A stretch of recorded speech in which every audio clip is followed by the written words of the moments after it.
Ужасный чеснок, эпизод 11. Пожиратель. Пролог. В самом сердце страны Таиланд, где густые джунгли простираются бесконечно, а воздух пропитан ароматом франжипани, лежит история, древняя самого времени. Эту историю перешептывают жители деревни, передают от старейшин, чьи глаза видели слишком много. Это история, которая цепляется за тени, история сущности, известная как Фипоб. Фипоб – злобный дух невыразимого голода и злобы, это призрак, который питается не только плотью, но и самой сущностью человечества. Говорят, что когда-то дух был красивой женщиной, шаманкой, которая слишком глубоко увлекалась темными искусствами. Ее жажда власти привела ее к запрещенным ритуалам некромантии в поисках бессмертия и господства над самой смертью. Но, как и все, кто пытается обмануть естественный порядок вещей, она заплатила ужасную цену. Ее душа, испорченная темными силами, которые она стремилась контролировать, была обречена вечно скитаться, не живая, не мертвая, но вечно голодная. Легенда повествует о ее преображении. В ночь кровавой луны она провела последний ритуал. Повторяя заклинания на древнем языке, она почувствовала, как сила приливает по ее венам. Но когда она достигла кульминации своего заклинания, силы, которые она призвала, обернулись против нее. Ее тело содрогнулось, скрутилось и сжалось в мерзость. Ее плоть сгнила, оставив ее призрачной сущностью, движимой ненасытной жаждой человеческих внутренностей. Так родился Фипоб. Фипоб бродит по ночи в поисках слабых, жадных и неверных. О ее присутствии свидетельствует прохлада в воздухе и шелест листьев, даже когда ветер стих. Те, кто отмечен ею, обречены на участь хуже смерти. Она овладевает их телами, питаясь их внутренностями, оставляя их оболочки живыми, осознающими и пребывающими в невыносимой агонии. Одержимые становятся пустыми сосудами, простыми марионетками, управляемыми ее коварной волей. Жители деревни знают признаки ее приближения. Скот найден изуродованным, с вспоротыми животами и отсутствием внутренностей. Посевы увядают под невидимым проклятием. И что хуже всего, тошнотворные крики тех, кому не повезло попасть под ее чары, эхом разносящиеся по ночи, пока они внезапно не замолкают. Но история Фипопа – это не просто история ужаса и отчаяния. Это также история о жадности и предательстве, мрачное отражение человеческой натуры. Фипоп тянется к тем, кто отражает жадность, которая ее осудила.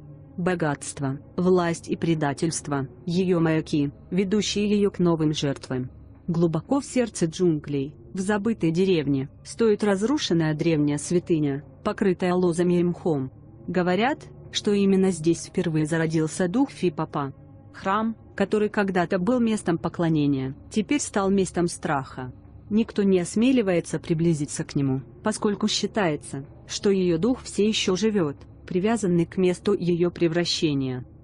Ночами, когда полная луна и воздух наполнен обещанием дождя, жители деревни собираются вокруг костров, их лица освещаются мерцающим пламенем. Они говорят о Фипопе приглушенным голосом, их голоса дрожат от страха. Они рассказывают истории о потерянных близких, о соседях, превратившихся в чудовищные оболочки. Они знают, что произнести ее имя слишком громко, значит вызвать ее гнев. Тем не менее, несмотря на страх и ужас, всегда находятся те, кто ищет ее, движимые собственной жадностью и амбициями. Они верят, что смогут использовать ее силу, что смогут контролировать неконтролируемое. Но они всегда ошибаются. Фипоп не дает силы, она берет это.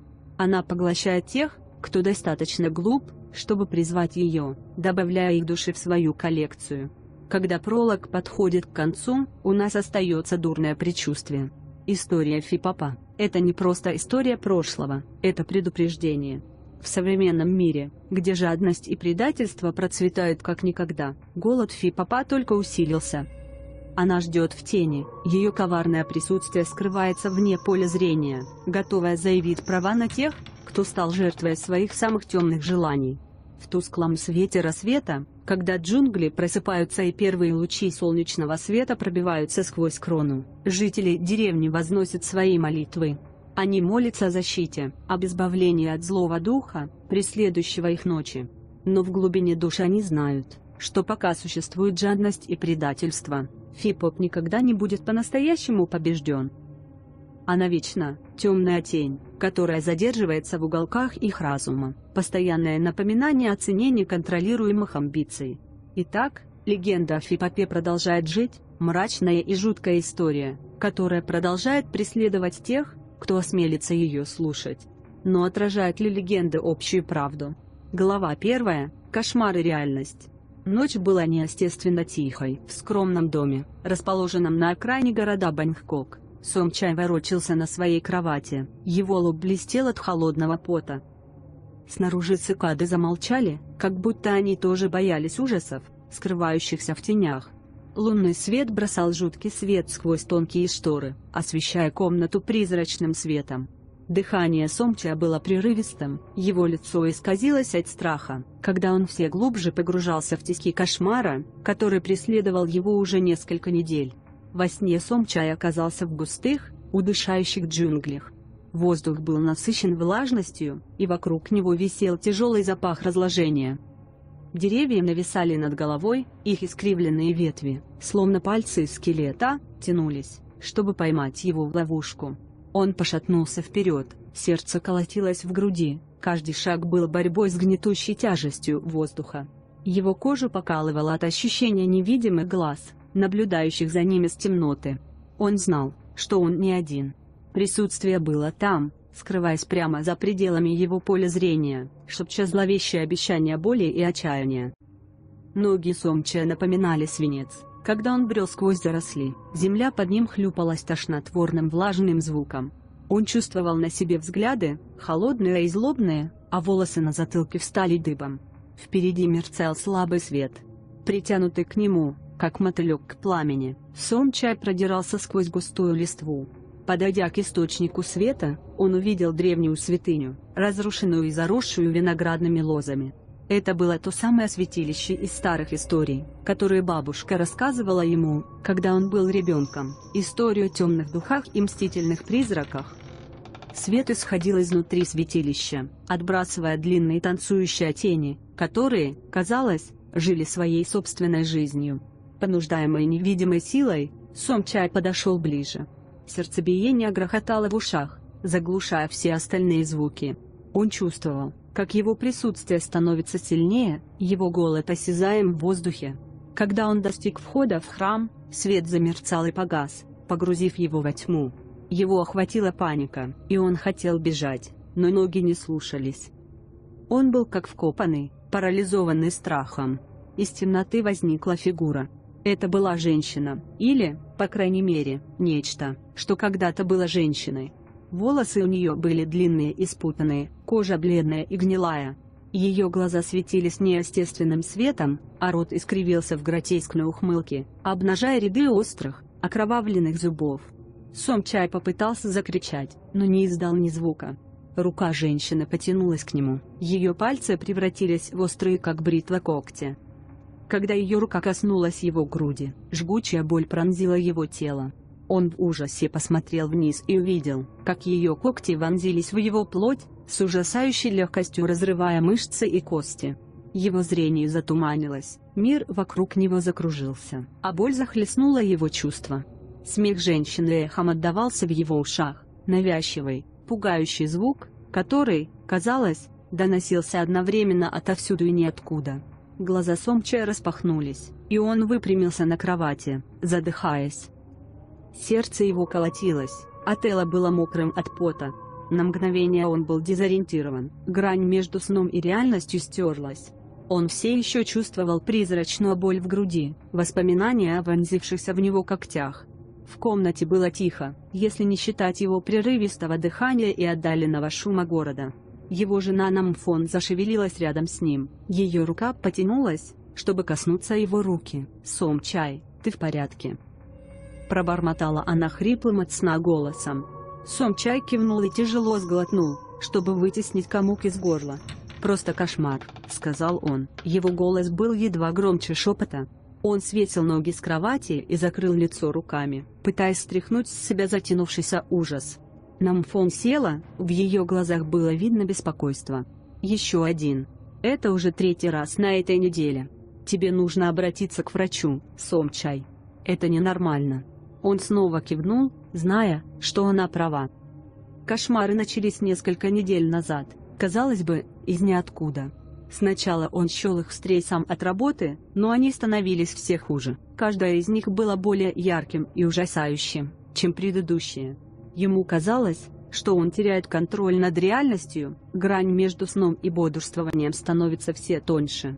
«Я назначу встречу», — пообещал он, хотя мысль о том, что ему придется обсуждать свои кошмары с незнакомцем, наполняла его страхом. Намфон успокаивающе сжал его руку, прежде чем снова лечь. Сомчай остался сидеть на краю кровати, глядя в половину. В его голове проносились фрагменты кошмара, в его ушах эхом отдавался навязчивый смех женщины. Он почувствовал непреодолимое чувство страха, как будто что-то темное и зловещее скрывалось вне поля зрения, ожидая подходящего момента для удара. Не в силах избавиться от этого чувства, он поднялся с кровати и пошел на кухню. Прохладная плитка под его ногами обеспечивала небольшой комфорт. Он открыл холодильник, надеясь, что стакан воды поможет успокоить его нервы. Когда он потянулся за кувшином, его взгляд упал на пакет сырого мяса, аккуратно завернутый в полиэтилен. Внезапный необъяснимый голод сжег его желудок, жажда, которая казалась чуждой и неестественной. Недолго думая, он разорвал пакет и поднес ко рту кусок сырого мяса. Вкус был металлическим и слегка игристым, но его это не волновало. Он жадно проглотил его, кровь пачкала его губы и подбородок. Он не останавливался, пока пакет не опустел, а мучительный голод наконец утолился. Сомчай стоял с пустым пакетом в руках, чувствуя, как его захлестнула волна отвращения. Что он только что сделал? Он подошел к раковине, прополоскал рот и вытер руки с отчаянием, граничащим с паникой. Вкус сырого мяса остался мрачным напоминанием о его необъяснимом поступке. Стоя там, под прохладной водой, омывающей его руки, он мельком увидел свое отражение в кухонном окне. На какое-то мгновение он увидел не свое лицо, а лицо женщины из его кошмаров, и ее глаза светились неестественным светом. Он моргнул, и изображение исчезло, уступив место его собственному бледному, тревожному лицу. Он выключил кран и тяжело оперся о стойку, в его голове царил смятение и страх. Он знал, что не может так продолжаться. Кошмары поглощали его, доводя до грани безумия. Ему нужна была помощь, и она понадобилась ему как можно скорее. С тяжелым сердцем он решил первым делом с утра позвонить врачу. Возвращаясь в постель, он не мог избавиться от ощущения, что что-то темное и зловещее наблюдает за ним, скрываясь в тени и ожидая момента, чтобы нанести удар. И в глубине души он знал, что кошмары были лишь началом гораздо более мрачного путешествия, которое ему предстояло. Глава 2. Обращение за помощью. Утренний свет легко просачивался сквозь шторы, отбрасывая нежные тени на комнату. Намфон уже ушла на работу, и ее тихий уход оставил дом в жуткой тишине. Сомчай сидел за кухонным столом и пил кофе. Вкус сырого мяса все еще оставался во рту, мрачное напоминание о прошлой ночи. Тревожные события прошлой ночи воспроизводились в его голове, как заезженная пластинка. Каждая итерация тревожила больше предыдущей. Он знал, что больше не может игнорировать кошмары. Они поглощали его, разъедали его рассудок. С глубоким вздохом он взял телефон и набрал номер клиники, о которой поминал Намфон. Его пальцы слегка дрожали, когда он слушал звон на другом конце провода. «Здравствуйте, это оздоровительная клиника Бангкока. Чем я могу вам помочь?» Голос администратора был веселым, что резко контрастировало с мрачным настроением Сомчая. «Я хотел бы договориться о встрече», — сказал он, стараясь говорить ровным голосом. «Мне снятся тревожные кошмары». «Конечно, сэр. Сегодня в 14 часов у нас встреча с доктором Араей. Вам это подойдет?» «Да, это прекрасно. Спасибо». Повесив трубку, Сомчай почувствовал странную смесь облегчения и опасения. Он не знал, чего ожидать, но надеялся, что доктор Арая поможет ему разобраться в тех ужасах, которые преследовали его по ночам. Позже в тот же день Сомчай обнаружил себя сидящим в зале ожидания оздоровительной клиники Бангкока. Воздух был прохладным, и мягкий гул кондиционера мало успокаивал его нервы. Он огляделся вокруг, заметив безмятежные картины на стенах и растения в горшках, стратегически расставленные так, чтобы создавать успокаивающую атмосферу. Но ничто не могло успокоить бушующую внутри него бурю. «Господин Сомчай, доктор Арая сейчас примет вас!» — крикнула администратор с теплой и манящей улыбкой. Сомчай встал, разглаживая рубашку и направляясь к двери. Когда он вошел в кабинет доктора Арая, его поразил контраст между клинической обстановкой и человеком, который его приветствовал. Доктор Арая была потрясающе красива, с длинными волосами цвета вороного крыла, не спадавшими ей на спину, и глазами, в которых, казалось, таилась не по годам глубина понимания. Она встала, чтобы поприветствовать его, ее улыбка искренняя и теплая.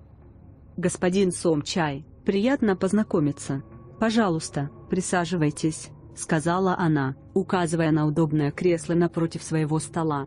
«Спасибо, доктор Арая», — ответил он, его голос слегка дрогнул под ее взглядом. «Пожалуйста, зовите меня Арая», — сказала она, садясь и складывая руки на столе. «Теперь, чем я могу вам помочь?»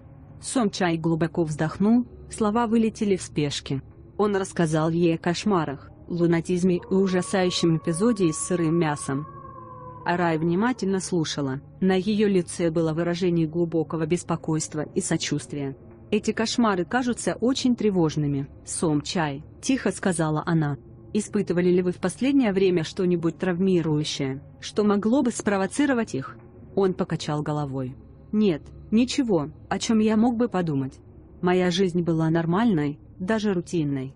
Вот что делает это таким тревожным». Арая задумчиво кивнул. «Иногда наше подсознание может вызывать страхи и тревоги, о которых мы даже не подозреваем.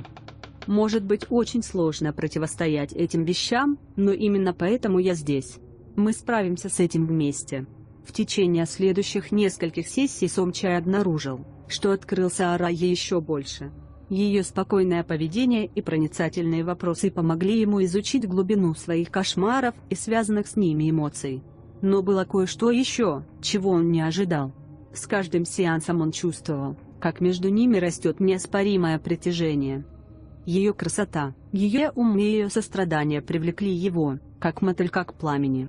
Однажды вечером, после особенно напряженного сеанса, Арая предложил сделать перерыв и пойти прогуляться. Клиника располагалась возле небольшого парка, и заходящее солнце заливало все теплым золотистым светом. Пока они гуляли, они говорили о более легких вещах, книгах, фильмах и своих любимых блюдах. Сомчай почувствовал возвращение к нормальной жизни, отсрочку от темноты, преследовавшей его по ночам. «Арая», — начал он нерешительно, — «я хочу поблагодарить тебя за все. Не знаю, что бы я делал без твоей помощи». Она улыбнулась, румянец залил ее щеки. «Я рад, что могу помочь, Сомчай. Ты очень сильный человек, и я верю, что ты сможешь преодолеть это». Пока они продолжали идти, их руки соприкасались друг с другом, посылая электрический разряд через Сомчай. Он взглянул на Араю, и она встретилась с ним взглядом, ее глаза сверкали чем-то невысказанным. В этот момент мир, казалось, исчез, оставив только их двоих в мягком свете вечера. «Сомчай», — сказала она тихо, почти шепотом, — «мне нужно кое-что тебе сказать». Его сердце колотилось, пока он ждал, пока она продолжит.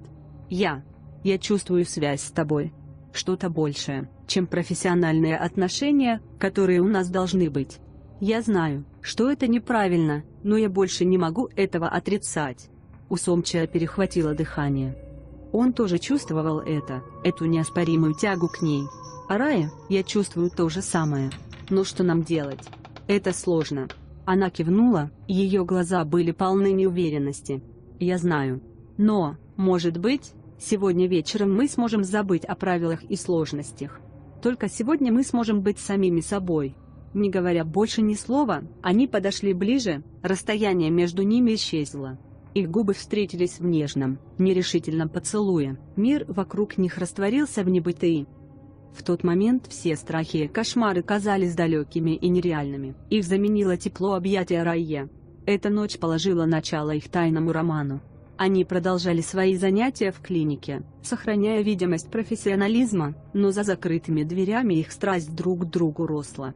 Они нашли утешение в объятиях друг друга, убежище от ужасов, преследовавших Сомчай ночами. Но по мере углубления их отношений росла и сложность их ситуации. Сомчай постоянно чувствовал чувство вины, зная, что предает Намфона. Тем не менее, он не мог заставить себя разорвать отношения с Арайей. Она была его якорем, его светом во тьме. А для Араи Сомчай был больше, чем просто пациентом, он был тем, кто понимал ее так, как никто другой. Их любовь была сильной, всепоглощающей и полной опасностей. Они встречались тайно, крадя моменты, когда могли. Кошмары Сомчая продолжались, но, находясь рядом с Араей, он чувствовал проблеск надежды, веру в то, что сможет преодолеть тьму. Однажды вечером, когда они лежали, обнявшись, в объятиях друг друга, Арая серьезно посмотрела в глаза Сомчая. «Сомчай, я хочу помочь тебе, по-настоящему помочь тебе. Но нам нужно разобраться с корнем этих кошмаров. Я верю, что есть что-то более глубокое, что-то из твоего прошлого, чего мы еще не раскрыли». Он кивнул, полностью доверяя ей. «Я готов попробовать что угодно, Арая. Я просто хочу, чтобы это закончилось». Она улыбнулась, ее рука нежно погладила его щеку. «Мы справимся с этим вместе. Я обещаю». Пока они держались друг за друга, будущее казалось неопределенным, но их связь крепла с каждым днем. Они знали, что предстоящий путь будет трудным, полным испытаний и моральных дилемм, но их любовь дала им силы противостоять всему, что встретилось на их пути. Мало ли они знали, что тьма, преследовавшая Сомчая по ночам, была не просто плодом его воображения. Это была сила, превосходящая их понимание, злобное присутствие, питающееся страхом и отчаянием. И по мере того, как они углублялись в тайну, они раскрывали секреты, которые проверяли их любовь и здравомыслие. На данный момент они были друг у друга, маяком света в наступающей тьме. Но истинная природа кошмаров Сомчая еще предстояло раскрыть, и путешествие, чтобы раскрыть правду, приведет их в места, которые они никогда не могли себе представить. Пока они лежали вместе, ночь снаружи становилась все темнее, и невидимое присутствие наблюдало, ожидая идеального момента для удара. Глава 3. Дело. Роман между Сомчаем и Араей начался с магнитного притяжения, силы, которой никто не мог противостоять. Все началось достаточно невинно, с долгих взглядов и прикосновений, которые длились слишком долго. Их связь была неоспоримой, она крепла с каждым сеансом, пока границы между пациентом и психологом не превратились в нечто гораздо более интимное. Однажды вечером, после особенно изнурительного сеанса, Сомчай задержался в офисе Арайи. Воздух между ними был наполнен невысказанным желанием. Арая только что закончила записывать свои успехи, ее ручка задумчиво постукивала по блокноту. Она подняла глаза, поймала его взгляд, и на мгновение они оба замерли во времени, балансируя на грани принятия решения, которое изменит все. «Сомчай», — сказала она тихо, почти шепотом. «Мне нужно кое-что тебе сказать». Он сделал шаг ближе, сердце его колотилось в груди. «Что такое, Арая?» Она колебалась, закусив губу. «Я не могу продолжать притворяться, что ничего к тебе не чувствую. Я знаю, это непрофессионально, но ничего не могу с собой поделать. Ты значишь для меня больше, чем просто пациент». У Сомчая перехватило дыхание. «Я чувствую то же самое, Арая. Я знаю, что это неправильно, но я не могу перестать думать о тебе». Не говоря больше ни слова, они сократили расстояние между собой. Рука Сомчая обхватила щеку Арайи, и их губы встретились в страстном, отчаянном поцелуе. Как будто вся тоска и напряжение последних недель наконец-то нашли выход. Их руки бродили по телам друг друга, исследуя, обнаруживая и разжигая огонь, который тлел прямо под поверхностью. Арая слегка отстранилась, ее глаза потемнели от желания. «Нам не следует этого делать», — прошептала она дрожащим голосом. «Я знаю», — ответил Сомчай хриплым от потребности голосом. «Но мне все равно». В тусклом свете ее кабинета они отдались своей страсти. Одежду поспешно сбросили, их тела прижались друг к другу с настойчивостью, говорящей о неделях сдерживаемого желания. Руки Сомча бродили по телу Арайи, запоминая каждый ее дюйм, как будто боясь, что этот момент может стать для них последним. Они перебрались на небольшой диван в углу офиса, их тела сплелись в безумной тряске конечностей и шептали обещания. Пальцы Араи впились в спину Сомча, когда он поцеловал ее шею, ее тихие стоны подстегивали его. Внешний мир перестал существовать, все, что имело значение, это жара и потребность между ними. Позже, когда они лежали, переплетясь на диване, с тяжелым дыханием и скользкими от пота телами, реальность начала просачиваться обратно. Чудовищность того, что они сделали, нависала над ними, но никто об этом не говорил. Вместо этого они держались друг за друга, наслаждаясь мимолетным моментом мира и связи. Шли недели, а их роман продолжался тайно. Они крали моменты вместе, когда могли, встречаясь в потайных углах и пустынных коридорах. Каждая встреча представляла собой смесь страсти и вины. Острые ощущения от запретного усиливали их желание друг друга. Но секретность взяла свое. Вина Сомча тяжело давила на него, поскольку он знал, что предал Намфона. Арай тоже боролась со своей совестью, понимая, что переступает черту, которая может поставить под угрозу ее карьеру и репутацию. Однако ни один из них не смог заставить себя положить конец этому роману. Они были привязаны друг к другу, их сближала сила, более могущественная, чем разум и мораль. Однажды вечером, когда они лежали в номере дешевого мотеля, запутавшись в простынях, Сомчай с обеспокоенным выражением лица повернулся к Арайе. «Мы не можем продолжать делать это, Арай. Это уничтожит нас обоих». «Я знаю», — ответила она, ее голос был полон боли. «Но я не могу отпустить тебя. Ты единственное, что имеет смысл во всем этом безумии». Сомчай вздохнул, его глаза блестели от непролитых слез. «Я люблю тебя, Арай. Но это неправильно. Нам нужно найти выход». Прежде чем Сомчай успел сказать что-то еще, на тумбочке завибрировал его телефон. Он потянулся к нему, и его сердце замерло, когда он увидел имя Намфона на экране. Когда он ответил на звонок, его охватило чувство вины. «Сомчай, где ты?» Голос Намфона был полон беспокойства. «Уже поздно, и я волновался. Я гуляю с другом», — солгал Сомчай, его желудок скрутило от стыда. «Я скоро буду дома». Повесив трубку, он встретил взгляд Арайе, тяжесть их обмана давила на него. «Этому нужно положить конец», — сказал он, его голос надломился. «Я не могу продолжать ей врать». Арая кивнула, выражение ее лица смирилось. «Я знаю. Нам придется столкнуться с последствиями наших действий». На следующий день Сомчай решил положить конец этому роману. Но когда он прибыл в клинику, его снова потянуло к Арайе. Когда он вошел, она подняла голову от стола, ее глаза загорелись смесью радости и печали. «Сомчай», — начала она, вставая и обходя стол, чтобы встретиться с ним. «Нам нужно поговорить».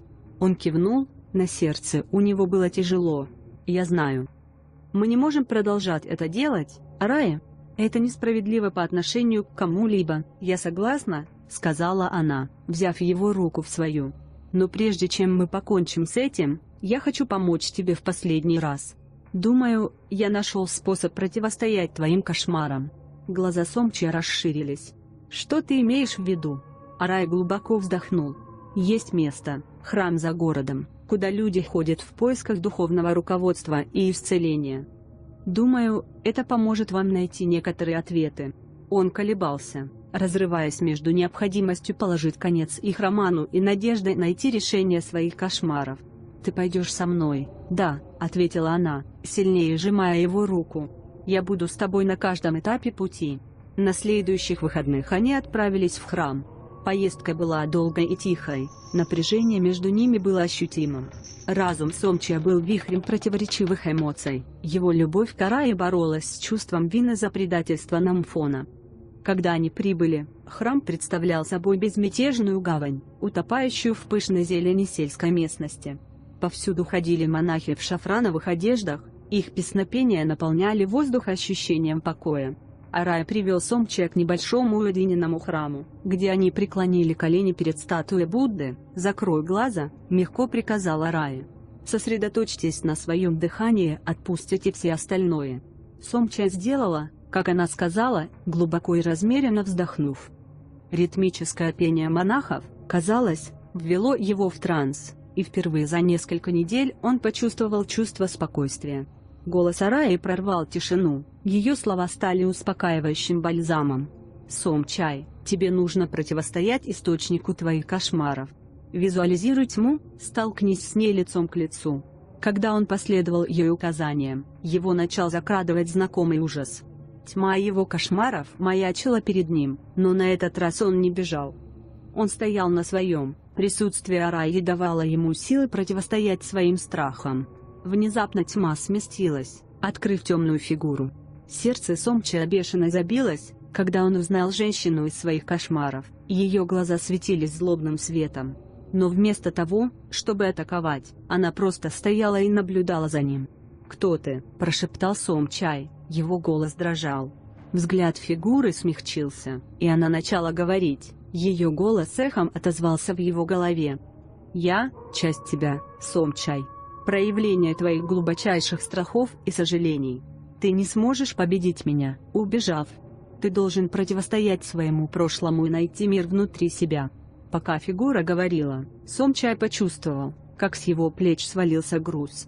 Осознание того, что его кошмары были связаны с его неразрешенными эмоциями, дало ему чувство ясности. Он открыл глаза и увидел на себе обеспокоенный взгляд Араи. «Это помогло?» – тихо спросила она. Сомчай кивнул, и его охватило чувство спокойствия. «Да, я думаю, что так и было. Спасибо, Араи». Они покинули храм с вновь обретенным чувством цели. Сомчай знал, что ему нужно взглянуть в лицо своим страхам и исправить свои действия. Но когда они вернулись в город, реальность их ситуации снова начала давить на него. На следующей неделе Сомчай принял решение. Он больше не мог продолжать роман с Араей. Пришло время осознать последствия своих действий и быть честным с Намфоном. Он позвонил Арае и попросил встретиться в клинике в последний раз. Когда он прибыл, он обнаружил, что она ждет в своем офисе. На ее лице была смесь предвкушения и печали. «Сомчай», — сказала она, вставая, чтобы поприветствовать его. «Что происходит?» Он глубоко вздохнул, готовясь к тому, что хотел сказать. «Арая, я не могу продолжать это делать. Мне нужно быть честным с Намфоном. Этот роман. Он должен закончиться». Ее глаза наполнились слезами. «Я знала, что этот день придет. Мне очень жаль», – прошептал он, и его сердце разрывалось при виде ее боли. «Я никогда не хотел причинить тебе боль». Арая подошел ближе, ее рука обхватила в его щеку. «Я знаю, Сомчай. И я люблю тебя. Мы можем это решить. Пожалуйста, не оставляй меня». С одним последним, долгим поцелуем, Сомчай покинул клинику с тяжелым и нерешительным сердцем, но он знал, что ему нужно делать, даже если это означало столкнуться с гневом и предательством тех, кто ему дорог. Когда он пришел домой, его ждала Намфон с тревожным выражением лица. «Сомчай, нам нужно поговорить». «Я знаю», — ответил он ровным голосом. «Мне нужно кое-что тебе сказать». Когда он начал признаваться в своем романе с Араей, глаза Намфона наполнились слезами. Ее гнев был ощутим, но под ним скрывалась глубокая печаль. «Как ты мог так поступить с нами, Сомчай? Как ты мог так меня предать? Мне очень жаль, Намфон», — сказал он, его голос сорвался. «Я никогда не хотел причинить тебе боль. Я был потерян и совершил ужасную ошибку». Слезы Намфон текли свободно, пока она изо всех сил пыталась сдержать свои эмоции. «Я не знаю, смогу ли я когда-нибудь простить тебя, Сомчай. Но мне нужно время, чтобы подумать». Он кивнул, и его собственные слезы упали. «Я понимаю. Я дам тебе столько времени, сколько тебе нужно». Покидая дом, Сомчай почувствовал конец. Роман с Араей принес и страсть, и боль, и теперь пришло время столкнуться с последствиями. Он знал, что предстоящий путь будет трудным, но был полон решимости найти способ залечить нанесенные им раны. А сейчас ему придется противостоять своему прошлому и искать прощения как у тех, кому он причинил боль, так и у самого себя. И поскольку тьма его кошмара продолжала надвигаться, он знал, что настоящая битва только начинается. Глава 4. Опасная ложь. Сомчай ходил по гостиной, Стены приближались к нему, пока его мысли метались. Ультиматум, предъявленный ему Намфоном, тяжелым бременем лег на его плечи, постоянно напоминая о тонком льду, по которому он шел. Ему нужно было покончить с Араей, и это нужно было сделать сегодня. Эта мысль скрутила его внутренность узлом тревоги и сожаления. Он взял телефон, его пальцы дрожали, когда он набирал номер Араи. Он прозвенел 1, 2, 3 раза, прежде чем она ответила, и ее голос был успокаивающим бальзамом, который только углубил его чувство неминуемой утраты. «Сом-чай, все в порядке». Голос Араи был мягким и обеспокоенным. «Арая, нам нужно поговорить», — сказал он, стараясь говорить ровным голосом. «Можете ли вы встретиться со мной в кафе возле клиники через час?» На другом конце линии повисла пауза, и он почти услышал, как замирает ее сердце. «Хорошо, увидимся там», — ответила она, и в ее голосе слышалось беспокойство. Сом-чай закончил разговор и уставился на свое отражение в окне. Утренний свет отбрасывал резкие морщины на его лицо. Он знал, что это необходимо, но от этого ему не стало легче. Когда пришел Сом-чай, кафе было почти пусто. Он нашел укромный уголок и сел, его голова была в водовороте мыслей. Минуты показались часами, пока он не увидел, как вошла Арая. Ее глаза осматривали комнату, прежде чем приземлиться на него. Она приблизилась. На ее лице была маска опасения. «Сом-чай, что происходит?» — спросила она, садясь напротив него. Он глубоко вздохнул, сердце его колотилось. «Арая, я должна положить этому конец. Намфон узнала о нас и поставила мне ультиматум. Если я не порву с тобой отношения, она бросит меня и расскажет всем о нашем романе. Я не могу рисковать. Потерять все». Лицо Араи побледнело, и она потянулась, чтобы схватить его за руку. «Сом-чай, пожалуйста, не делай этого. Мы можем найти способ заставить это работать. Я не могу тебя потерять, мне очень жаль, Арая», — сказал он, убирая руку. «Но мне нужно выбрать свою семью. Я должен выбрать Намфон». В ее глазах мелькнуло отчаяние, и она наклонилась ближе. «Что, если я скажу тебе, что беременна, Сом-чай? Что тогда?» Мир, казалось, остановился. Ее слова повисли в воздухе, как похоронный звон. «Что?» – прошептал он, его разум пошатнулся. «Ты хочешь сказать, что беременна?»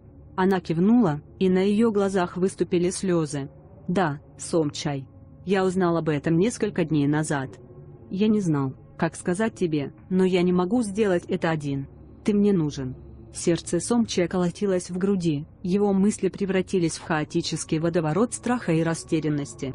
«Арая, это меняет все. Я не могу просто уйти от нашего ребенка. Я знаю», — сказала она дрожащим голосом. «Но мы можем решить это вместе. Пожалуйста, Сом-чай, не оставляй меня». Он провел рукой по волосам, его мысли метались. «Мне нужно подумать», — сказал он, резко вставая. «Мне нужно время, чтобы обдумать это». Арая кивнула, слезы текли по ее лицу.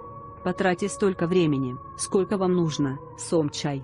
Только, пожалуйста, не бросайте меня».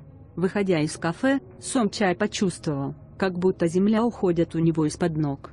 Дорога домой прошла как в тумане, его мысли были поглощены этим открытием.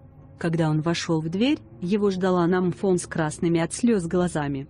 «Вы делали это?» — спросила она, ее голос надломился. «Я пытался», — сказал он, его голос был тяжелым от печали. «Но тебе нужно кое-что узнать. Арая?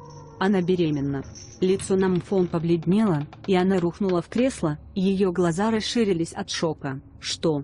Как ты мог позволить этому случиться?»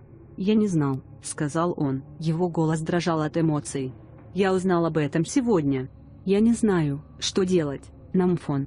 Ее глаза ожесточились, и она встала, сжав руки в кулаки. «Вы должны потребовать, чтобы она сделала аборт. Это единственный способ спасти то, что осталось от нашего брака». Сом-чай смотрел на нее, его разум кружился. «Я не могу заставить ее сделать это, Намфон. Это ее выбор, ты должен попробовать», — сказала она яростным голосом. «Если она откажется, то предложите ей деньги, все, что нужно, чтобы эта проблема исчезла». На следующий день Сом-чай встретил Араю в ее квартире.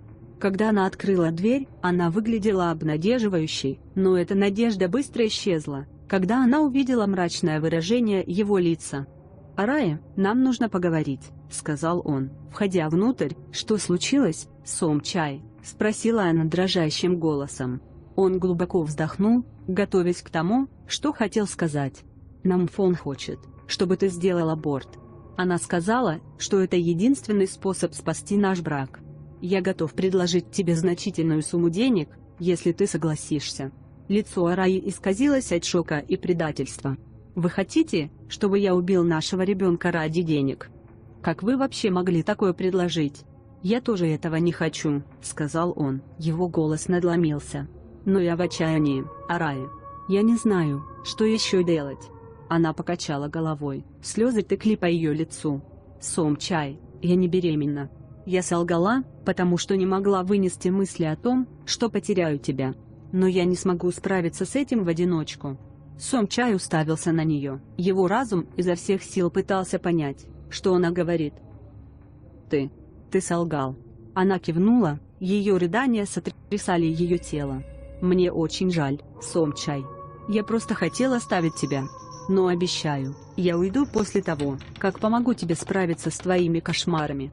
Я позабочусь, чтобы ты вылечился, а потом пойду». Комната закружилась вокруг него, когда на нее обрушилась тяжесть ее признания. «Почему, Арая? Зачем ты это сделал?» «Потому что я люблю тебя», — сказала она. Ее голос был грубым от эмоций. «И я не мог отпустить тебя. Но теперь я понимаю, что был неправ. Я сделаю все возможное, чтобы это исправить». Сомчай рухнул в кресло, в его голове вихрь смятения и предательства. «Я не знаю, могу ли я доверять тебе, Арая? Ты лгал мне, манипулировал мной, я знаю», — сказала она, опускаясь на колени рядом с ним. «И мне очень жаль. Но, пожалуйста, позволь мне все исправить. Позволь мне помочь тебе справиться с твоими кошмарами, и тогда я исчезну из твоей жизни. Даю слово». Он посмотрел на ее заплаканное лицо, ища хоть малейший намек на обман. Несмотря ни на что, часть его все еще заботилась о ней, все еще хотела верить, что она сможет ему помочь. «Хорошо», — сказал он наконец, его голос был едва громче шепота. «Но это твой последний шанс, Арая. Если ты предашь меня еще раз, все кончено навсегда». «Я не буду», — пообещала она, ее глаза были полны решимости. «Я все исправлю, Сомчай. Клянусь». Дни превратились в недели, и Арая с головой погрузилась в поиск решения кошмаров Сомчая. Она консультировалась со специалистами, исследовала древние тексты, даже обращалась к духовным целителям. Ее преданность делу была непоколебимой, и постепенно Сомчай начал замечать улучшения. Несмотря на прогресс, напряжение между ними сохранялось. Ложь о беременности вбила между ними клин, который нелегко было устранить. Доверие, однажды подорванное, было трудно восстановить. Однажды вечером, когда они сидели вместе и обсуждали последние результаты, Арая посмотрел на Сомчая со смесью надежды и страха. «Я думаю, мы приближаемся к прорыву. Есть традиционный тайский ритуал, который может помочь. Он включает в себя священный кинжал, потерянный во время Второй мировой войны. Если мы сможем его найти, это может стать ключом к исцелению вашего недуга». Кошмары. Сомчай нахмурился, заинтригованный, но настроенный скептически. «Священный кинжал. Как мы можем найти то, что было потеряно десятилетия назад?» Глаза Араи загорелись решимостью. «У меня есть зацепка. В Японии есть семья якудза, у которой она может быть».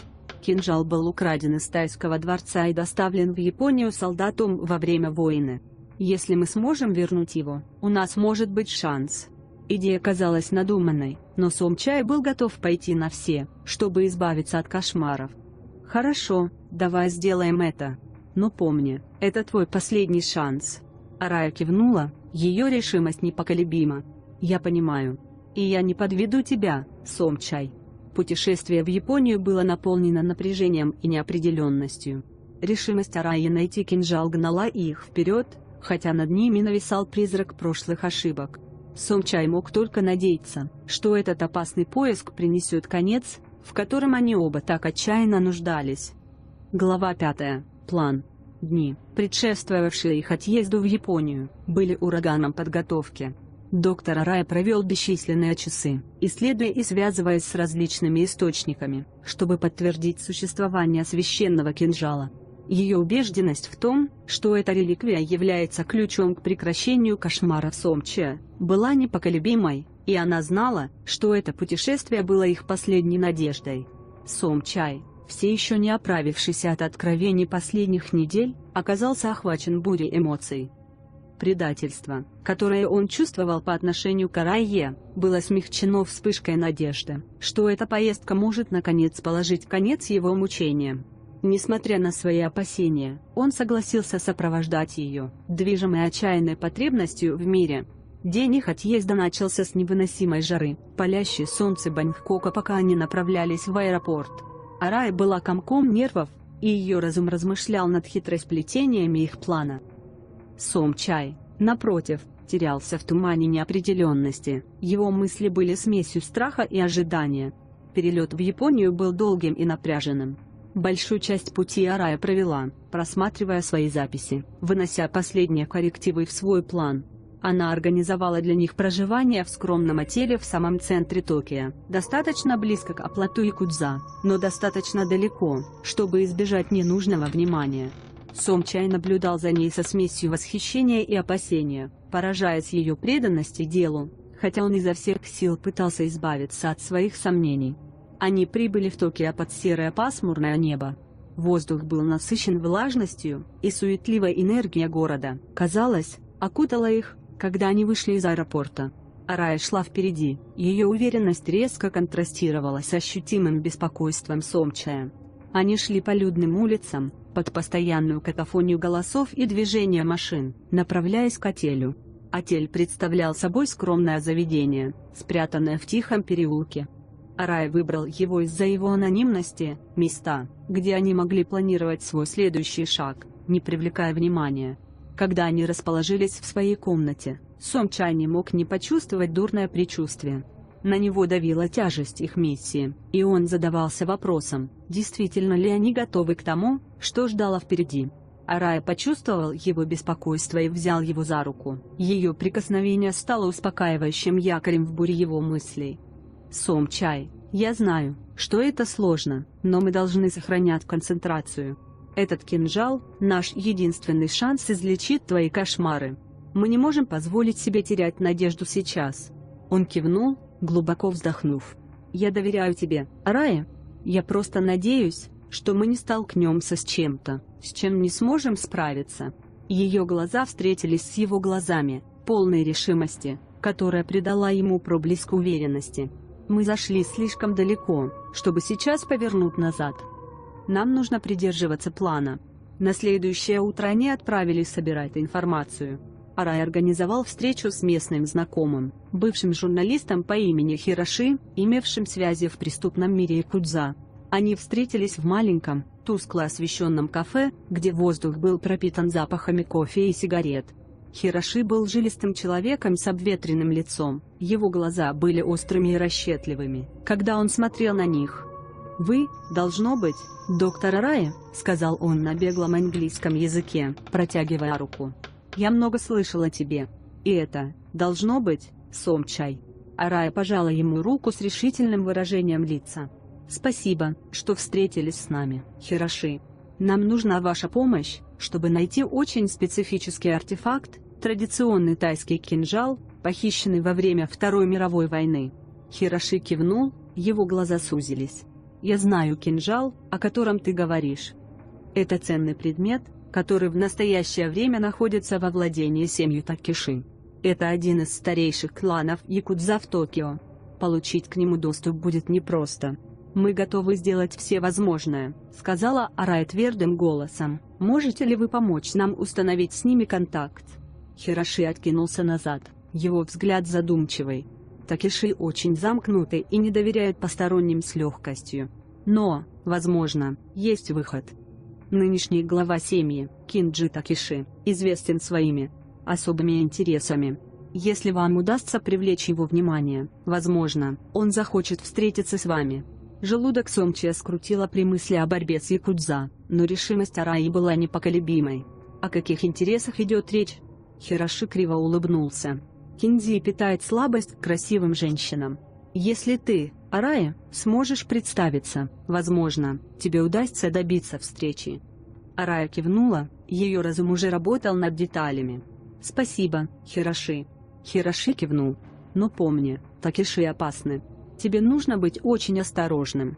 Когда они вышли из кафе, Сомча не мог избавиться от чувства беспокойства, которое поселилось в его животе. Реальность их положения становилась все яснее, и опасности, с которыми они столкнулись, были слишком реальны. Но решимость Араи была маяком надежды, ведущим его сквозь тьму. Глава 6. Воспоминания о прошлом. Город Бангкок был окутан густой, удушающей тьмой, которая бывает только с предрассветной тишиной. Сомчай ворочался на кровати отеля, его разум был беспокойным. Когда он погрузился в прерывистый сон, комната, казалось, исчезла, унося его по коридорам времени в далекую эпоху, отмеченную насилием и потрясениями. Шел 1942 год. Отголоски войны разнеслись по всему земному шару, достигнув даже спокойных уголков Тайского королевства. Японская армия в своем неустанном марше по Азии установила прочное присутствие в Таиланде. Их оккупация принесла не только солдат, но и страх и страдания людям. В величественном, хотя и полуразрушенном дворце на окраине Бангкока по темным залам тихо передвигалась молодая служанка по имени Ланна. Когда-то дворец был роскошным местом, но теперь он резко контрастировал со своей былой славой, служа импровизированной штаб-квартирой оккупационных сил. Ланна, с ее тонкими чертами лица и затравленными глазами, когда-то мечтала о жизни, наполненной любовью и миром. Вместо этого она оказалась в жестокой сети войны, вынужденной служить тем, кто вторгся на ее родину. Каждый день был борьбой за выживание, и единственным утешением для нее были мимолетные моменты покоя, когда она могла уйти в дворцовые сады. Именно в одном из таких садов она впервые встретила Такиши, молодого японского офицера с холодным и расчетливым поведением. Он был частью элитных сил, которого боялись и уважали его сверстники.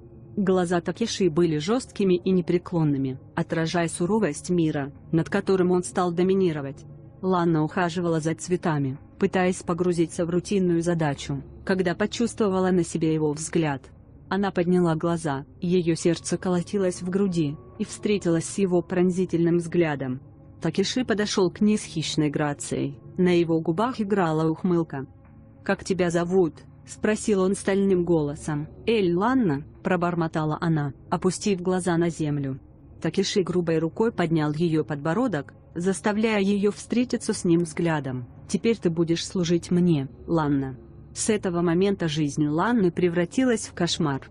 Такиши брал то, что хотел, с безжалостной эффективностью, его жестокость не знала границ. Он посетил ее глубокой ночью, его присутствие было тенью, которая заглушала любой проблеск надежды, который у нее мог быть. Дворец, некогда ее убежище, стал тюрьмой, из которой не было выхода. Однажды ночью, после особенно жестокой встречи, Такиши сидел в покоях Ланны, его глаза сверкали зловещим светом. «Ты сделаешь кое-что для меня, Ланна», — сказал он, его голос был полон угрозы.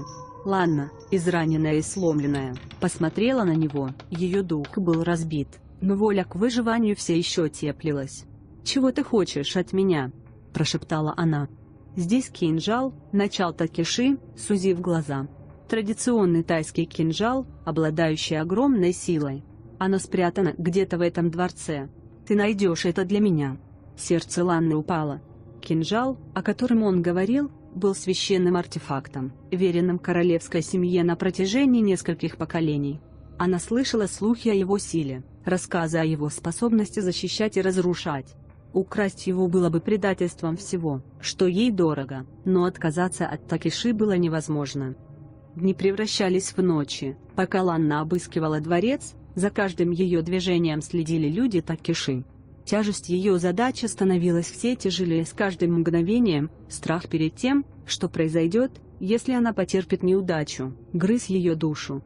Наконец, в забытой комнате глубоко во дворце, она нашла кинжал. Это было существо прекрасное и грозное, его лезвие сверкало потусторонним светом. Рукоять была украшена замысловатой резьбой, изображавшей сцены воинов и мифических существ, сражающихся в вечной битве. Ланна чувствовала, как его сила струится в воздухе, темное обещание того, что должно было произойти. Дрожащими руками она поднесла кинжал Такеши. Его глаза сияли триумфом, когда он взял его у нее. Холодный металл блестел в тусклом свете. «Ты хорошо справилась, Ланна», — сказал он. Его голос был полон леденящего удовлетворения. Ланна почувствовала, как ее охватила волна тошноты, когда она наблюдала, как он обращается со священным оружием. Она знала, что совершила что-то ужасное, и тяжесть ее действий давила на нее, как тиски. Минус. Война закончилась в 1945 году, и вместе с ней пришла волна перемен. Такеши, теперь уже уставший от войны солдат, вернулся в Японию с кинжалом, спрятанным среди своих вещей. Страна, в которую он вернулся, представляла собой тень прежнего «я», опустошенную разрушительными последствиями конфликта. Но Такеши увидел в руинах новые возможности. Превращение солдата в криминального авторитета было быстрым и безжалостным. Такеши использовал силу кинжала, чтобы найти себе место в хаотическом послевоенном ландшафте. Он собрал группу единомышленников, ветеранов, не знавших ничего, кроме насилия и кровопролития, и вместе они образовали грозный клан Якудза. Приход Такеши к власти был отмечен кровью и террором. Он владел кинжалом со смертоносной точностью, его мистические свойства усиливали его и без того грозное присутствие. Клан рос в силе и влиянии, доминируя в преступном мире Токио. Такеши стал известен как демон Востока, его имя шептали со страхом и трепетом. Кинжал, ставший теперь символом его власти, всегда был рядом с ним. Казалось, он пульсировал темной энергией, питаясь насилием и хаосом, окружавшими его. Правление Такеши было неоспоримым, его власть абсолютна. Но тени прошлого никогда не покидали его, преследуя его мечты и подтачивая его рассудок. Однажды ночью, когда он сидел один в своей роскошной штаб-квартире, мысли Такеши вернулись к Ланне. Он помнил выражение отчаяния в ее глазах, когда она протягивала ему кинжал, то, как ее дух был сломлен под тяжестью его жестокости. На мгновение в нем промелькнула вспышка сожаления, но она быстро погасла тьмой, поглотившей его душу. Минус. В настоящее время Сомчай проснулся, весь в поту. Яркие образы прошлого Такеши запомнились ему, яркое напоминание об ужасах, которые привели их к этой точке.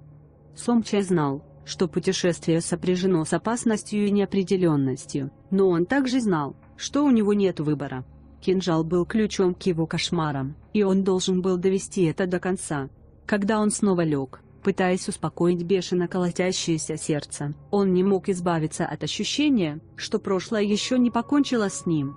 Тени истории были длинными и темными, и тайны, которые они скрывали, имели свойство возвращаться и преследовать тех, кто осмелился их раскрыть. Сомчай собирался узнать, насколько глубоки эти тени и какую цену ему придется заплатить за их потревожение. Глава 7. Проникновение. Неоновые огни квартала красных фонарей Токио бросали жуткое сияние на шумные улицы, создавая яркий калейдоскоп цветов, освещавший изнанку города. Доктор Арая шла сквозь толпу людей, и ее глаза были острыми и сосредоточенными. Ей нужно было выполнять свою миссию, и ничто не могло помешать ей. Одетая в гладкое, облегающее платье, подчеркивающее каждый ее изгиб, Арая представляла собой воплощение соблазнительной привлекательности. Ее длинные темные волосы не спадали по спине, а макияж был тщательно нанесен, чтобы подчеркнуть ее естественную красоту. Она знала силу своей внешности и сегодня вечером намеревалась использовать ее в своих интересах. Она изучала якудза и их деятельность, прослеживая происхождение империи Такеши. Это привело ее к Кенджи, единственному сыну Такеши, который теперь стоял у руля могущественного преступного синдиката. Кенджи был известен своей безжалостностью и ненасытной жаждой власти и удовольствий. Арая делал ставку на то, что последний получит к нему доступ. Воздух был пропитан запахами дыма, алкоголя и дешевых духов, когда Арая направлялась в один из самых известных клубов района. Она получила приглашение благодаря серии тщательно спланированных встреч с членами банды низкого уровня, каждая из которых приближала ее к конечной цели. Когда она подошла к входу, здоровенные вышибалы посмотрели на нее со смесью подозрения и восхищения. Арая сверкнул уверенной улыбкой и вручил приглашение. И они некоторое время внимательно изучали его, прежде чем кивнуть и отойти в сторону, пропуская ее. Внутри клуб представлял собой логово гедонизма и пророка. Громко грохотала музыка, и полураздетые танцоры многозначительно двигались по платформам. Богатые посетители развалились на плюшевых диванах, их глаза остекленели от сочетания желания и опьянения.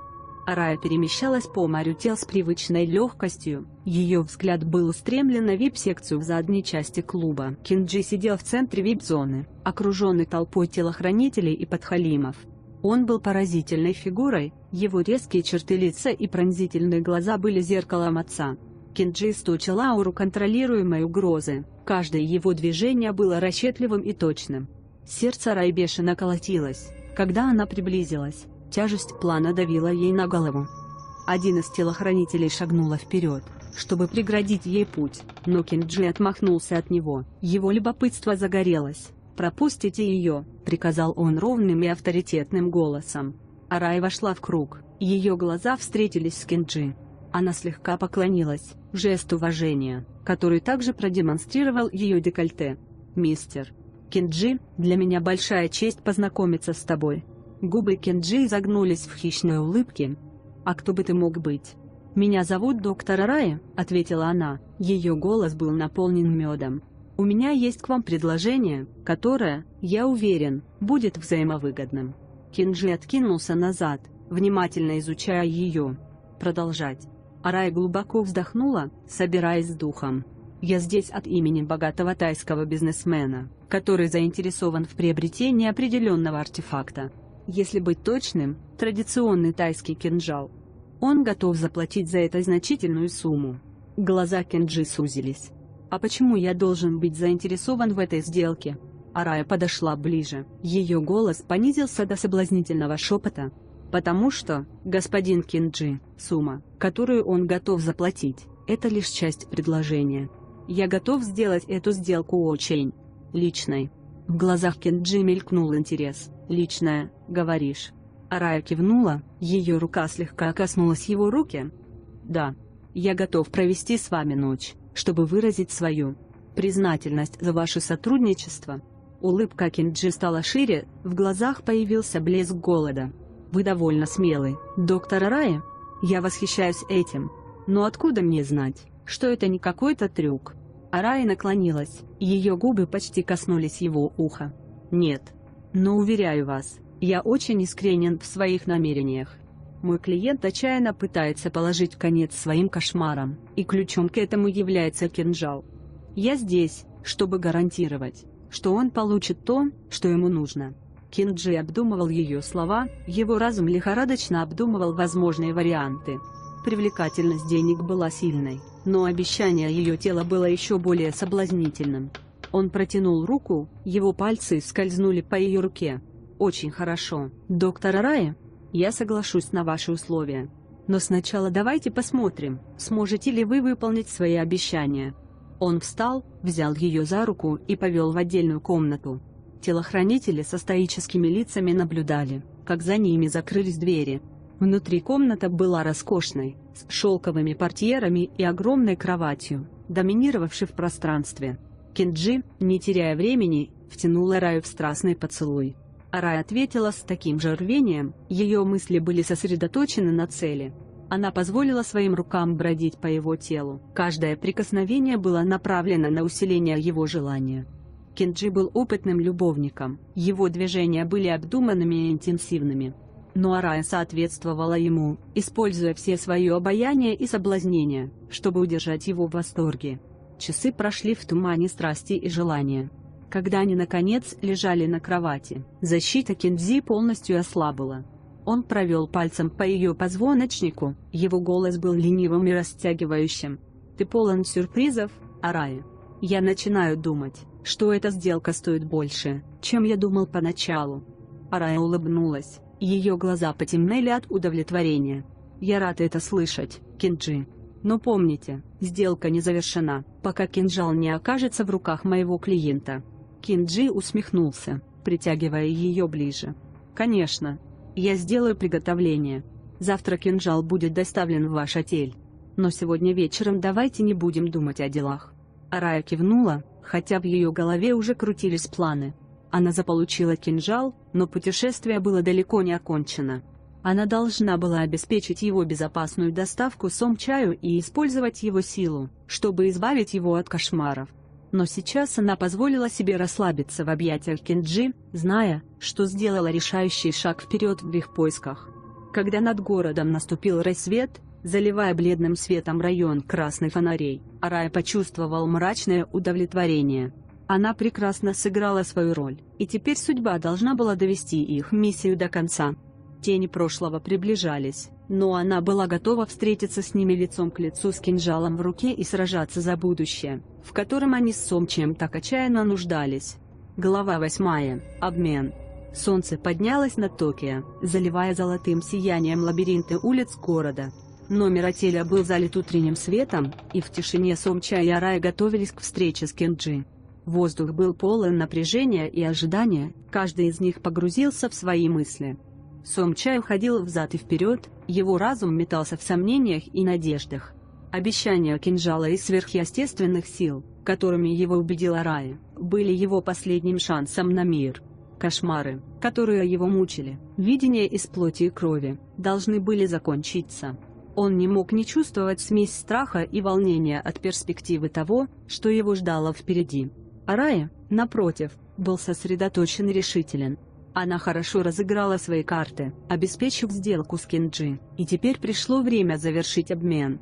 Она взглянула на Сомча, и ее взгляд на мгновение смягчился. Он рисковала всем, чтобы зайти так далеко, и ей нужно, чтобы он доверял ей еще немного. «Вы готовы?» – спросила она, нарушая молчание. Сомчай остановился и посмотрел на нее. «Готов как никогда», – ответил он, стараясь придать своему голосу уверенность. Они вышли из отеля и направились по шумным улицам Токио. Город, казалось, не обращал внимания на темную цель их путешествия. Беспокойство Сомчая росло с каждым шагом, в то время как Арая оставалась спокойной, сосредоточившись на поставленной задаче. Встреча состоялась в старом невзрачном здании в самом центре города.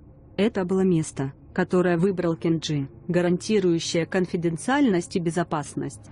Когда они подошли ко входу, дверь им открыли двое мужчин в черных костюмах, телохранители Кинджи. «Мистер Кинджи ждет вас», — сказал один из них, жестом приглашая следовать за ним. Их провели через ряд тускло освещенных коридоров, пока они не достигли просторной комнаты с традиционным японским декором. Кинджи стоял в центре, кинжал лежал на маленьком богато украшенном столике рядом с ним. Когда они вошли, он поднял глаза, его глаза были холодными и расчетливыми. «Добро пожаловать», — сказал Кинджи ровным и сдержанным голосом. «Надеюсь, у тебя не возникло проблем с поиском этого места». «Никакого», — ответила Арая таким же спокойным голосом. «Спасибо, что согласились встретиться с нами». Кинджи кивнул, его взгляд переместился на Сомча. «Я вижу, вы привели своего клиента. Готов ли он к тому, что будет дальше?» Сомчай тяжело сглотнул, пытаясь держать нервы под контролем. «Да, я просто хочу, чтобы кошмары закончились». Губы Кинджи скривились в слабой улыбке. «Тогда продолжим». Арая шагнула вперед и успокаивающе положил руку на плечо Сомчая. «Кинжал, который вы видите здесь, необычное оружие. Это реликвия ушедшей эпохи, наделенная сверхъестественными способностями.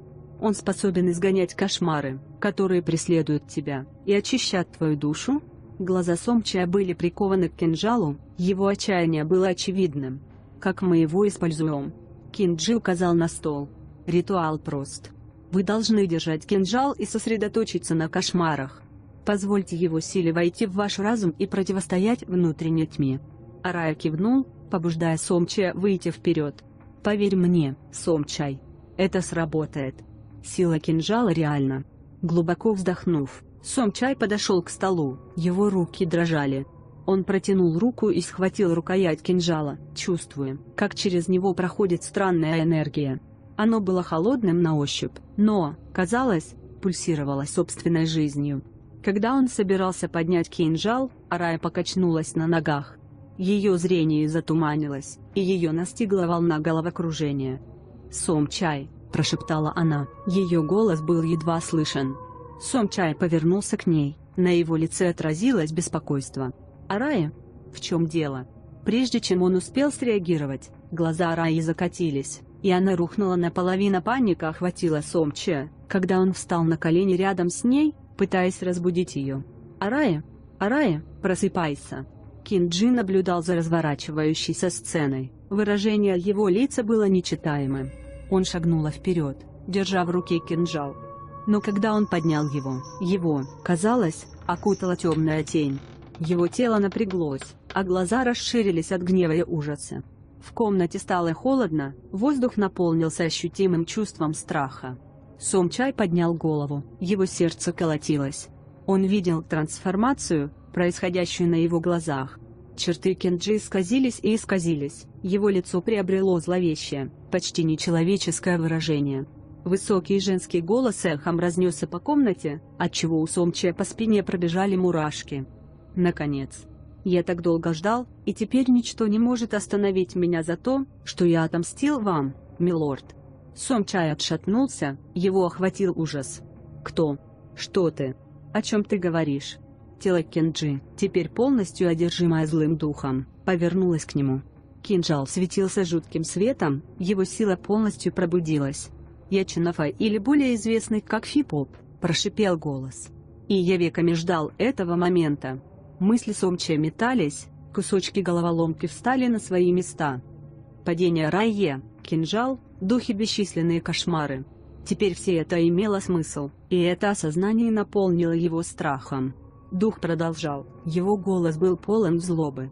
«Ты – реинкарнация принца Фана, который обидел меня. И теперь, с помощью этого кинжала, я отомщу.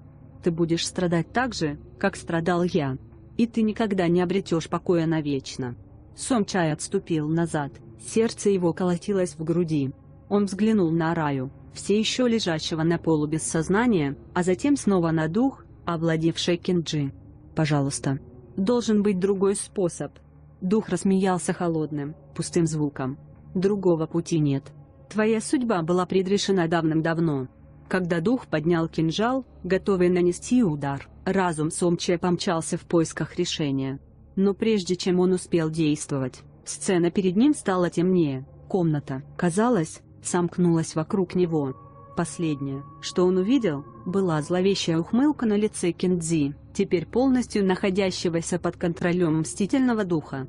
Комната погрузилась во тьму, оставив Сомчая в пустоте ужаса и отчаяния.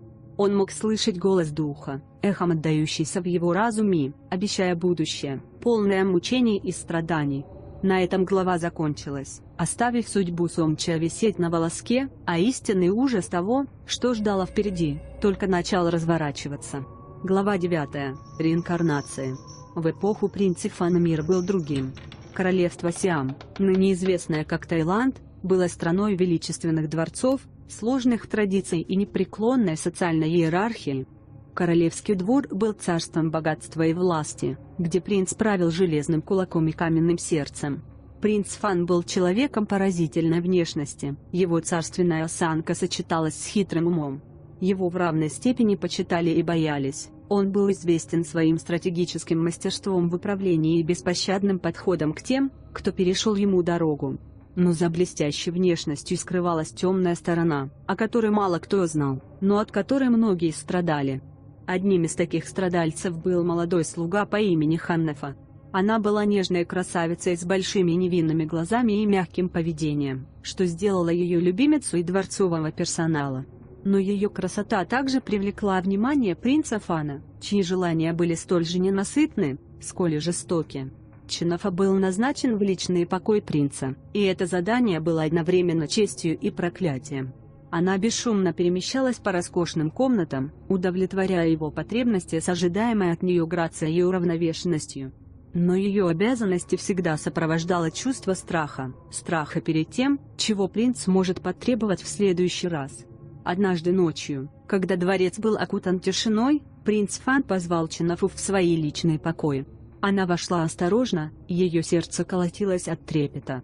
Комната была тускло освещена, мерцающий свет свечей отбрасывал на стены жуткие тени. Принц сидел в большом кресле, устремив на нее хищный взгляд. «Иди сюда, Чинафа», — приказал он низким и авторитетным голосом. Она приблизилась к нему, ее шаги были нерешительными. Когда она приблизилась, принц протянул руку и схватил ее за запястье, притягивая к себе. Его хватка была сильной, и она чувствовала запах алкоголя в его дыхании. «Знаешь, почему я позвал тебя сюда?» — спросил он угрожающим тоном. Чинафа покачала головой. Ее голос дрожал. «Нет, милорд». Принц Фан улыбнулся холодной, жестокой улыбкой. «Я заметил тебя, Чинафа.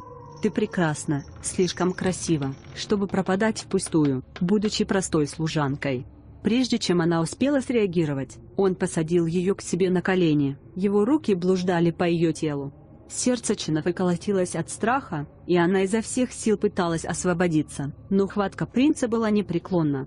«Пожалуйста, мой господин», — взмолилась она, и слезы текли по ее щекам. «Отпусти меня». Но принц Фан был глух к ее крикам. Он прижался губами к ее шее, его прикосновение было грубым и властным. Борьба Чинафы с его силой была бесполезна, и вскоре она оказалась прижатой под ним, не имея возможности убежать. Ночь была сплошной болью и унижением, когда принц брал то, что хотел, игнорируя ее мольбы и слезы.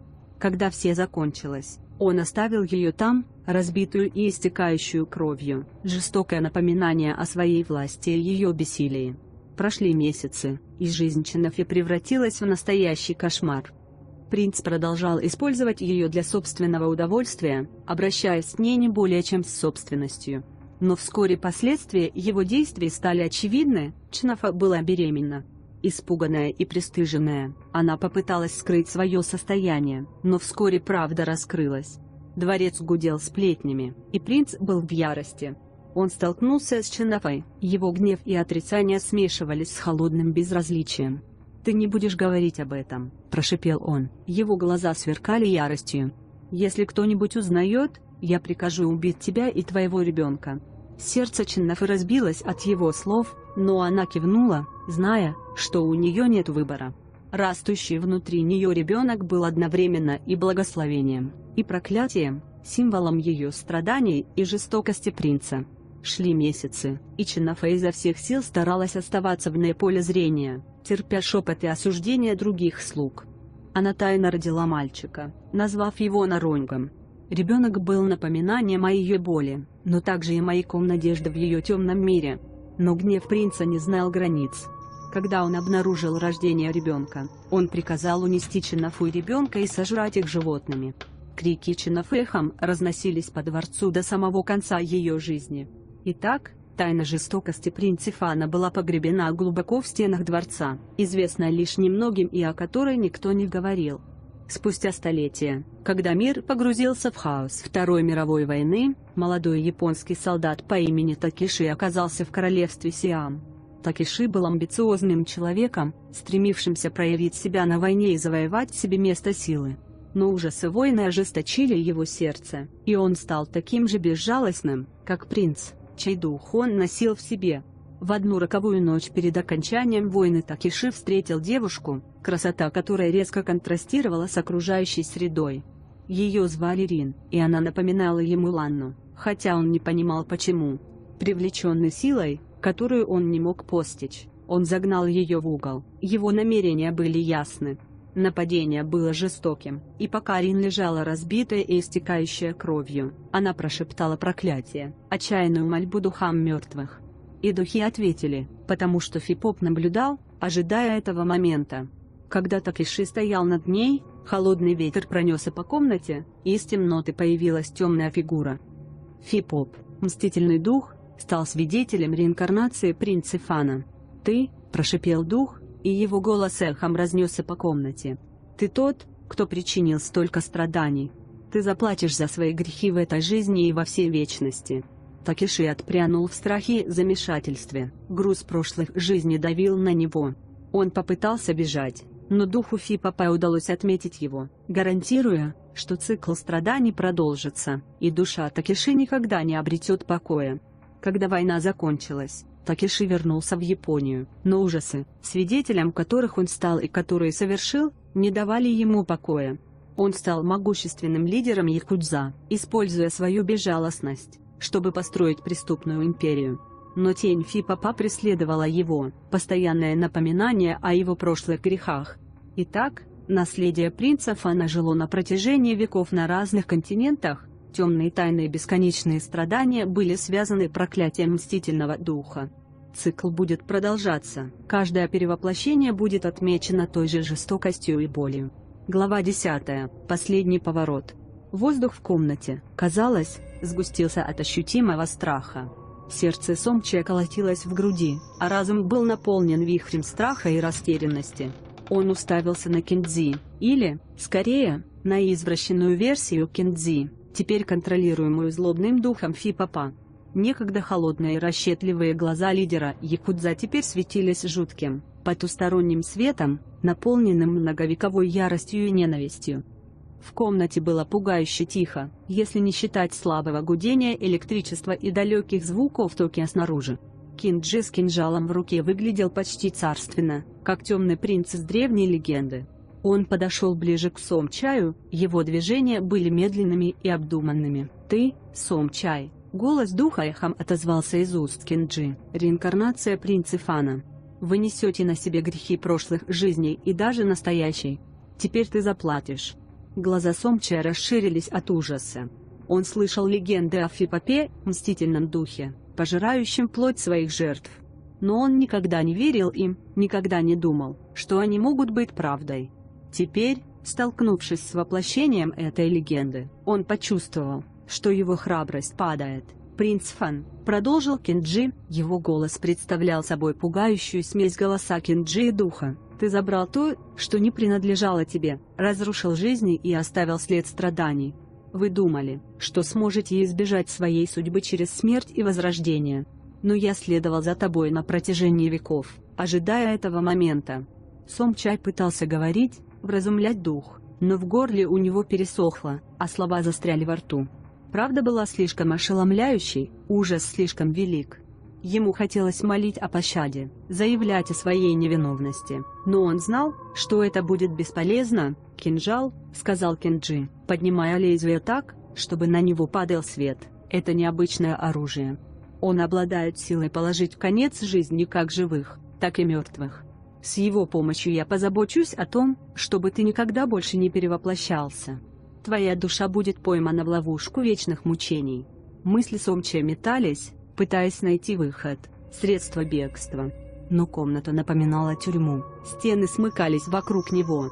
Он сделал шаг назад, но Кинджи двинулся вперед, кинжал сиял смертельным обещанием. «Пожалуйста», — наконец сумел прохрипеть Сомчай, его голос дрожал. «Должен быть другой путь. Я не знал. Я не хотел». Смех Кинджи был холодным и пустым. «Уже слишком поздно извиняться, принц Фан. Твое время пришло». Быстрым, почти изящным движением Кинджи полоснул кинжалом по горлу Сомчая. Лезвие было невероятно острым и с ужасающей легкостью разрезало плоть и мышцы. Кровь брызнула дугой, окрасив комнату в жуткую картину. Руки Сомчая взлетели к его горлу, тщетная попытка остановить поток крови. Его глаза округлились от шока и агонии. Когда он булькал, его жизнь ускользала. Мир вокруг него стал далеким и сюрреалистичным, звуки приглушились, цвета потускнели. Он рухнул на спину, боль была слишком сильной, его зрение сузилось до туннеля. Кинджи стоял над ним, темная фигура мести.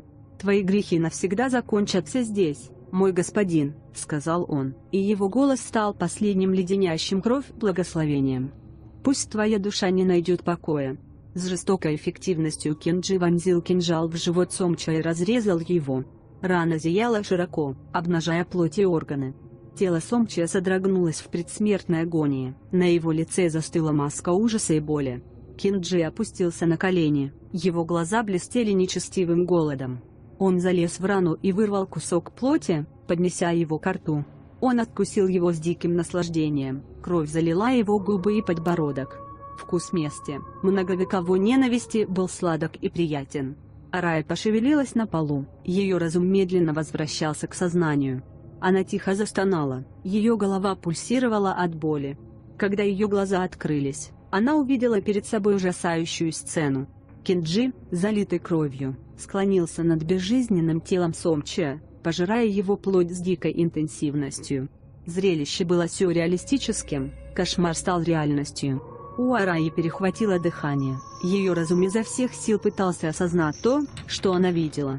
«Сомчай!» – закричала она, ее голос дрожал от потрясения и растерянности. Кенджи поднял голову, его глаза встретились с ее глазами. На мгновение дух Фи-Папа узнал ее, и жестокая улыбка скривила его окровавленные губы. «Ах, доктор Арая!» – сказал он, его голос был полон злобы. «Добро пожаловать в кульминацию нашей маленькой драмы. Ты хорошо сыграл свою роль». Мысли Араи бешено колотились, сердце колотилось в груди. Осознание того, что произошло, того ужаса, который она невольно вызвала, поразило ее, как физический удар. Слезы текли по ее лицу, когда она в полной мере осознала предстоящую ей трагедию. «Нет», – прошептала она, ее голос надломился. «Это не может быть правдой». Кенджи встал, вытирая кровь изо рта тыльной стороной ладони. «О, это очень реально, моя дорогая. И теперь, имея в своем распоряжении кинжал, я добьюсь того, чтобы душа твоего возлюбленного была обречена на вечные муки. Не будет ему ни спасения, ни реинкарнации. Он будет страдать вечно». Ноги Араи подкосились, и она упала на пол, ее разум был переполнен горем и отчаянием.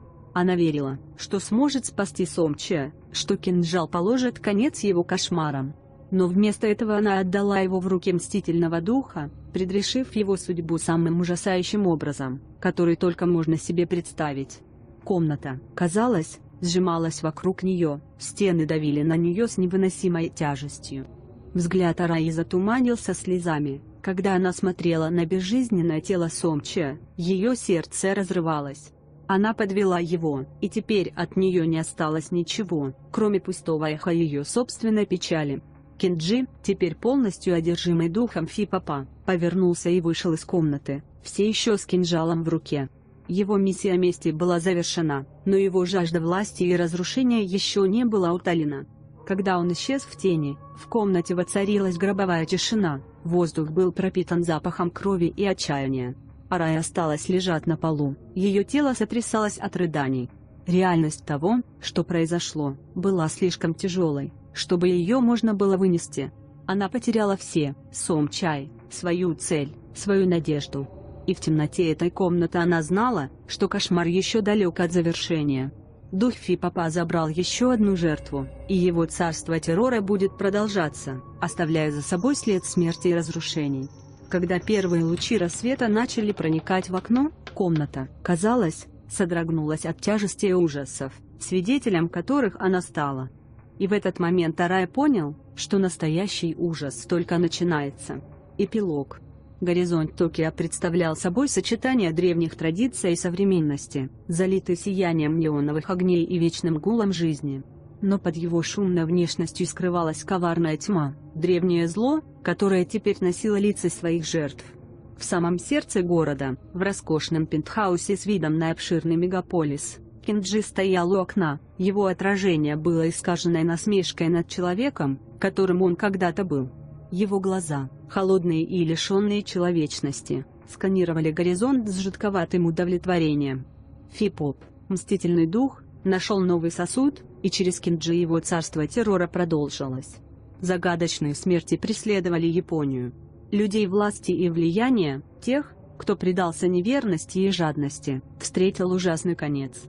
Средства массовой информации распространяли истории о несчастных случаях и самоубийствах, но правда была гораздо мрачнее. Фи-Поп, движимый ненасытной жаждой мести и власти, организовывал каждую смерть с невероятной жестокостью. Богатые и коррумпированные пали один за другим, их судьбы были предрешены древним проклятием, которое теперь процветало в тени современного общества. На публике Кенджи оставался харизматичным лидером своего клана Якудза, человеком, которого боялись и уважали. Рядом с ним всегда была Арая. Для мира она была его преданной женой, воплощением элегантности и грации. Но за закрытыми дверями реальность представляла собой кошмарные мучения. Арая, когда-то блестящий психолог, теперь был марионеткой в руках Фи-Папа. Дух обнаружил извращенное удовольствие от переключения между телами Киндзи и Арайе, используя ее, чтобы заманивать в свою сеть более влиятельных и богатых мужчин. Красота и интеллект Араи сделали ее идеальной приманкой, и она играла свою роль с поразительной точностью, соблазняя свои цели смесью обаяния и отчаяния. Глубокой ночью, когда мир спал, крики Араи эхом разносились по коридорам пентхауса. Жестокость Фи-Папа не знала границ. В теле Кинджи он упивался ее страданиями, используя ее как сексуальную рабыню для рождения детей, армию наследников, которым суждено нести свое наследие тьмы, и даже как сосуд для переключения между Фи-Папом. Дети, рожденные от этого извращенного союза, воспитывались в духе силы и безжалостности. Их души были отмечены проклятием, преследовавшим их родословную. Жизнь Араи превратилась в цикл соблазнов и страданий. Она была пленницей собственного тела. Она переносила каждую пытку с молчаливой решимостью. Ее дух был сломлен, но желание выжить каким-то образом сохранилось. Каждый раз, когда Фи-Поп меняла тело, она чувствовала ледяную хватку его присутствия, постоянное напоминание о своем плену. Шли годы, власть и богатство, накопленные Фи-Попом, росли в геометрической прогрессии. Некогда скрытый дух теперь имел у своих ног империю, свидетельство его неустанного стремления к господству. Мир по-прежнему не обращал внимания на истинную природу проклятия, которая вплелась в ткань общества, питаясь жадностью и неверностью человечества. Но дух никогда не был удовлетворен. Его жажда мести и контроля была вечной, ненасытная пустота заставляла его увековечивать свое царство террора. Проклятие Фи-Папа было злокачественной силой, постоянно растущей и всеохватывающей. Он использовал Киндзи и Араю как пешки в своей игре, выбрасывая их и овладевая ими по своему желанию, а их жизни являются свидетельством жестоких прихотей древнего зла. В тени пентхауса созрел зловещий план. Фи-Поп через Араю продолжал соблазнять и разрушать, каждая жертва была ступенькой к большей власти. Конечная цель духа была ясна – создать империю влияния и богатства, охватывающую весь земной шар, и стать кукловодом в коридорах власти. Итак, проклятие осталось темным пятном на душе человечества. Легенда о Фи-Попе, когда-то шептавшаяся в страхе, теперь разыгрывается на освещенных неоновым светом улицах Токио, пугающее напоминание о древнем зле, которое процветало в сердцах людей. В тихие моменты, когда город был неподвижен, Арая иногда смотрела на горизонт, и ее глаза были полны печали, говорящей о страданиях на протяжении всей жизни. Да, она была пленницей, но также и свидетельницей неустанного стремления к власти, унесшего ее жизнь. Дух Фи-Папа был вечным, его проклятие представляло собой нескончаемый цикл мести и жадности. Когда на Токио рассвело, первые утренние лучи осветили город бледным светом, а пентхаус оставался окутанным тьмой. В его стенах продолжал свое господство дух Фи-Папа, древнее зло, которое никогда не будет утолено и никогда не остановлено. Проклятие было вечным, как и ужас, который оно вызывало. Таким образом, история закончилась не развязкой, а тревожной истиной. Некоторые зла вечны, а некоторые проклятия невозможно разрушить. Неустанное стремление Фи-Папа к мести, богатству и власти будет продолжаться. Его темное наследие останется в анналах истории, навязчивым напоминанием о тенях, скрывающихся сразу за краем света. Конец.